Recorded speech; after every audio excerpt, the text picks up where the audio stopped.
अच्छा, बहुत लंबे समय के बाद जो है केंद्र ने 2 अप्रैल को जो है वार्ता के लिए बुलाया है और हम सब के लिए गर्व का विषय है। और मैं ऐसा मानता हूं कि बहुत लंबी प्रतीक्षा के बाद केंद्र ने वार्ता के लिए बुलाया है। तो मुझे लगता है केंद्र हमारे बारे में, विशेष करके इस क्षेत्र के बारे में कुछ सोचा होगा, ऐसा मैं मानता हूं।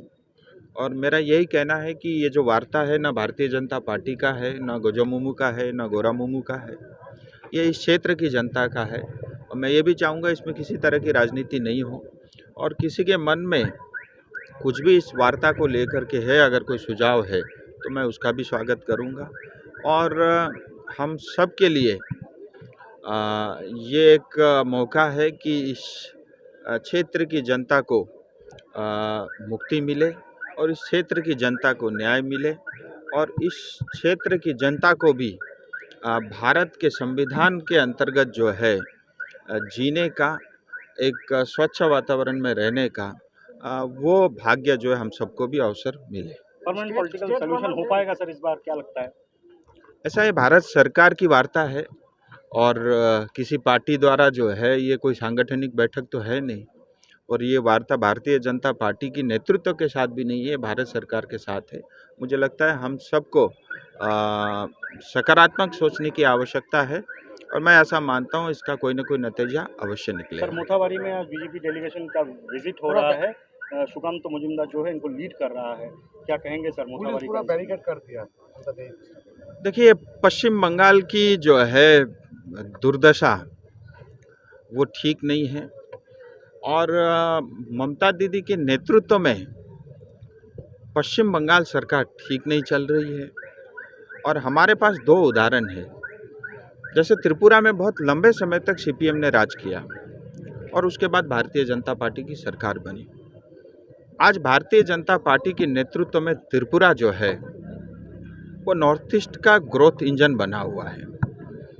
वैसे लंबे समय तक 35 साल तक सीपीएम ने पश्चिम बंगाल में शासन किया और उसके बाद बहुत आशा आकांक्षाओं के साथ ममता दीदी को जनता ने चुना। लेकिन दुर्भाग्य से जो सीपीएम की अवस्था थी, मैं ऐसा मानता हूँ इससे तो बेहतर थी। लेकिन पश्चिम बंगाल में जो सीपीएम की कुरीतियाँ थी उसके ऊपर ममता दीदी ने अपनी कमियाँ, अपनी खामियाँ को थोप करके जो है जनता के साथ विश्वासघात किया है। ऐसा है कि जितना मुझे पता है और जानकारी में है कि केंद्र सरकार ने चीफ सेक्रेटरी को भी निमंत्रण दिया है। मैं ऐसा मानता हूँ उनको आना चाहिए, क्योंकि इस तरह के वार्ता में स्टेट का न होना कहीं न कहीं जनता के ऊपर में एक शंका पैदा करता है कि शायद राज्य सरकार जो है इस क्षेत्र की जनता के साथ नहीं है। मैं आमंत्रण करता हूं, निवेदन करता हूं कि उनको जरूर आना चाहिए। स्टेट गवर्नमेंट का जो रोल मोथाबारी में जो देखा गया है, तो कुछ ना कुछ हद तक वो बाधा क्यों दे रही है जो जहाँ पे विजिट जहाँ पे होगा, या कुछ कम्युनल ग्राउंड से वो लोग क्या इसको रोकने की कोशिश कर रहे हैं? आपको क्या लगता है? देखिए, जहाँ तक पश्चिम बंगाल टीएमसी सरकार है वो सिर्फ एक धर्म विशेष, समाज विशेष के लिए काम करती है और ये स्पष्ट दिखता है। और मुझे आश्चर्य होता है कि हम 30% से ज़्यादा आबादी को नकार करके राजनीति करते हैं। मुझे लगता है वो समय बदल चुका है और आज पश्चिम बंगाल की जनता भी जागरूक है और मुझे लगता है ये 30-70 की राजनीति त्याग देना चाहिए, इसको बंद कर देना चाहिए।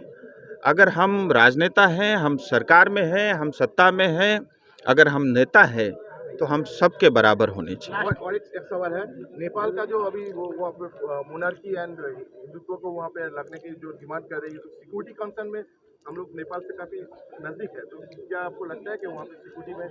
देखिए, नेपाल से कभी भी भारत को कोई खतरा नहीं है, बट फिर भी हमारी सीमाएं मजबूत है और एक हाई लेवल मीटिंग ऑलरेडी हो चुकी है। गृह मंत्रालय इस पे नज़र रखा हुआ है, स्वयं प्रधानमंत्री जी भी इस पे नज़र बनाए हुए हैं। जहाँ तक नेपाल की जनता का सवाल है, मुझे लगता है हर एक को, भले ही ये दूसरे देश का सवाल है, लेकिन फिर भी मुझे लगता है हर एक को अपनी बात रखने का अधिकार है। और जो भी होगा भविष्य में वो वहाँ की जनता तय करे, वहाँ की सरकार तय करे। और भारत का डायरेक्टली मुझे लगता है किसी तरह का टिप्पणी इसमें नहीं होना चाहिए। लेकिन हम चाहते हैं, हमारा पड़ोसी मुल्क है और हमारे बहुत अच्छे संबंध रहे हैं। और नेपाल एक हिंदू राष्ट्र था, इसमें हमें हमेशा गर्व की अनुभूति होती थी।